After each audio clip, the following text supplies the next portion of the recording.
Less than the last day. It's the last night. And it feels like a dark night. It is hard not to feel trepidatious about it now at the end, not only given what we have been through with this presidency, but also just given the terrible way it is ending. For the first time in the history of our country, there has not been a peaceful transfer of power between presidents. And the outgoing president tomorrow will not attend his successor's inauguration. He and the First Lady will not greet the next president and the next First Lady and show them around the White House and then ride down to the Capitol together for the swearing in, like even truculent, sore losing presidents have done in the past. They just won't do it. Instead, did you know that President Trump is going to give a speech tomorrow? Seriously. He is leaving not long after dawn. Sunrise is at 7:23 a.m. tomorrow in Washington, D.C. The outgoing president is throwing himself a goodbye ceremony shortly thereafter that he is ordering members of the military to attend, which he can do because in the morning he will still technically be commander-in-chief. He will have a couple hundred service members there. They do not have a choice. And he may order one of the military bands to play for him as well. We'll see. There has been continuing reporting today that the White House is trying quite desperately to get other people who the president cannot order to be there to nevertheless show up there of their own accord tomorrow morning before he flies off to Florida. They really are apparently just using all their contact lists indiscriminately. Each invitation to the send-off the president is throwing for himself asks the recipient of the invitation to please bring with them 5 additional guests. And they are sending these invitations to everyone they have an email address for, apparently, including, we think by accident, a number of people who the president has loudly denounced as his enemies. People like Anthony Scaramucci, the former White House press secretary for 5 minutes, and John Kelly, former White House chief of staff, even John Bolton, his former national security advisor, who wrote a whole book about how terrible the president Trump was, and who the president then sicked the Justice Department on in response to that book. But oops, somehow John Bolton is now among those invited to come tomorrow to the president, to the party that the outgoing president is throwing for himself. And please, would he bring 5 friends with him?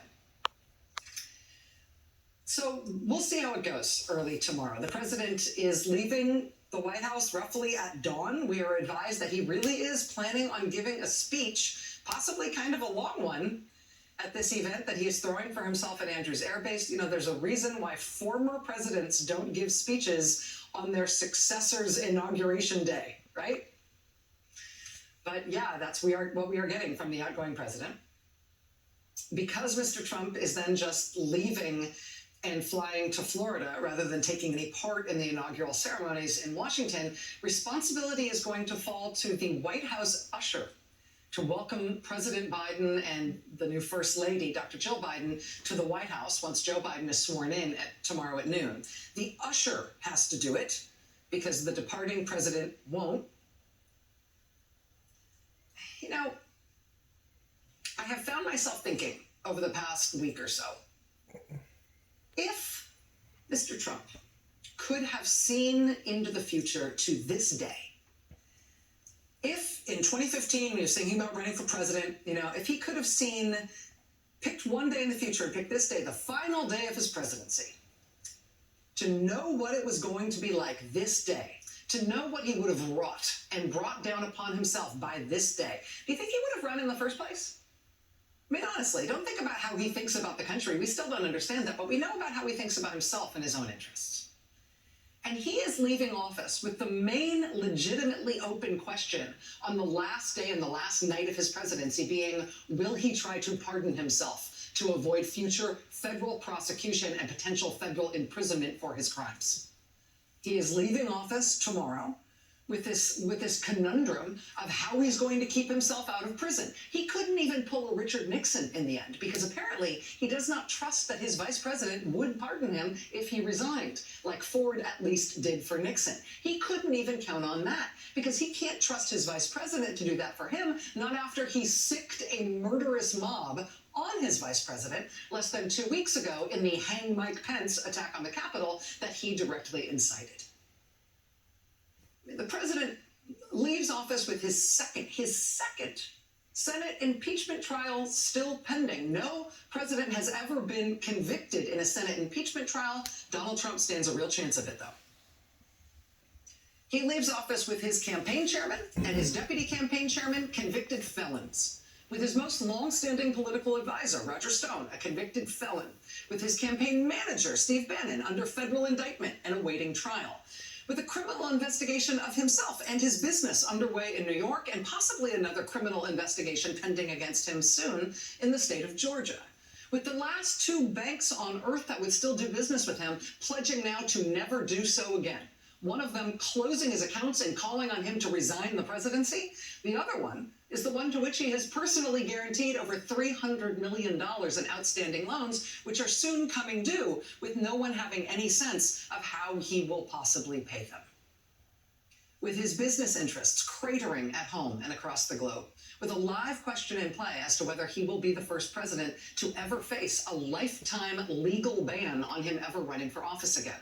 With even his wife leaving Washington with an approval rating nearly 20 points lower than any other first lady in history. She is the only first lady in history to be viewed on balance negatively by the American public. That's like a physical impossibility, but he's managed it somehow.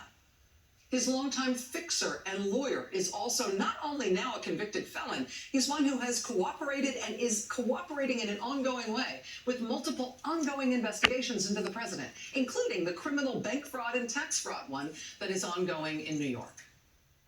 His niece is suing him to get the inheritance she says he stole from her. He's soon going to be deposed in a defamation case brought by a woman who says he raped her and who says she saved a dress with his DNA on it to prove it. The company that was lined up to broker the sale of his now flagship property, his D.C. hotel, that company now refuses to be associated with him and will have nothing to do with the sale. The city where he was born and raised and lived his whole life before the White House, New York City, has canceled all its Trump Organization contracts. He, of course, in the middle of his one term in office, said good riddance to New York and moved to Florida, apparently out of some combination of spite and tax interests. But even still, his neighbors in Palm Beach, Florida, are asking that town to enforce zoning and tax rules in order to prevent him from actually moving in there full time. And the PGA won't put tournaments at his golf courses anymore. And he's banned from Twitter and Facebook and YouTube and Instagram. And apparently they can't find anyone to come to the sore loser send-off that he's throwing himself at dawn on his last morning as president at an airbase after he was voted out after only one term. The only president in U.S. history to have ever lost the popular vote twice, to have been impeached twice. The only defeated incumbent president ever to use violence by his supporters to attack the U.S. government to try to force his continued hold on power. He leaves tomorrow at dawn, slinking out before the inauguration of the man who soundly beat him. He sneaks out early tomorrow as the only president in living memory to face the legitimate prospect of post-presidential conviction in the Senate and a lifetime ban on holding office and potential federal and state criminal charges in the courts. Other than that, how was the play, Mr. President?